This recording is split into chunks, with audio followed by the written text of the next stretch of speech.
ধানগুলান পড়ে পড়ে গেছে একবারে। এগুলান কাটার সময় হয়ে গেছে। ওইদিকে একটা পুকুর, আর ওদিক থেকে রাস্তা, ওই যে রাস্তা দেখা যায়, ওই যে গাড়ি যাচ্ছে। অনেক কলার বাগান, ফুলের বাগান, এত সুন্দর এত সুন্দর। এই যে অনেক রকমের মানে ফুলের গাছ, আর দেখতে এত ভালো লাগতেছে, মানে বাইরে থেকে এত সুন্দর, খুব সুন্দর পাতাবাহারের গাছ, অনেক পাতাবাহার, খুবই ভালো লাগতেছে দেখে। অনেক ধরনের ফুল আছে ভিতরে, অনেক ধরনের ফুল। ফুলের বাগান দেখে একেবারে পাগল হয়ে গেছি। কোন দিকে যাবো আর না যাবো, কোথায় ভিডিও করব, মানে ভিডিও করার কথা ভুলে গিয়ে খালি আমি দেখতেইছি, এরকম অবস্থা হয়ে গেছে। আমার খুব ভালো লাগে ফুল।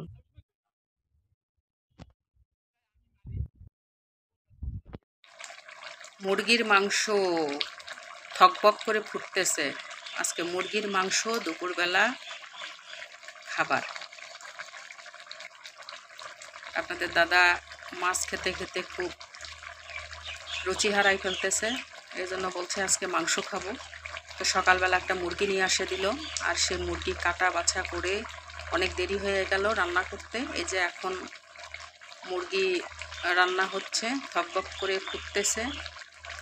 তো এখনও শেষ হয়নি রান্না, এটা কেবল সিদ্ধর জন্য জল দিছি। তো এরপরে জল কমে গেলে কষায়ে তারপরে ঝোল দিব। এখন রান্না হচ্ছে।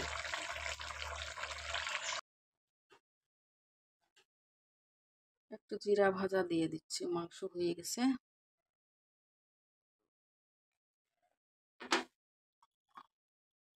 একটু জিরা ভাজা দিয়ে দিলাম, আর জিরা ভাজে গুঁড়া করে সেটাকে দিলাম, আর দিলে পরে ওটা টেস্ট হয় ভালো, এই কারণে দিয়ে দিলাম। আমার মাংস রান্না হয়ে গেছে, এখন দুপুরের খাওয়ার জন্য রেডি করব। দুপুরে এখন এটা দিয়ে খাবো। গরম ভাত হয়ে গেছে, সঙ্গে সাদা ভাতও হয়ে গেছে। তো রাইস কুকারে ভাত তুলে দিছি, তো হয়ে গেছে ভাত আমাদের দুজনের জন্য। এখন একদম আপনার দাদা অপেক্ষা করতেছে, এখন খাওয়া রেডি করতেছি, খেতে বসবো।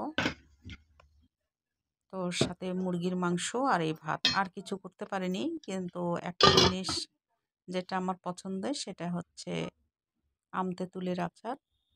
এটা মুখের রুচির জন্য। তো কেমন লাগলো ভিডিওটা অবশ্যই কিন্তু কমেন্টসে জানাবেন।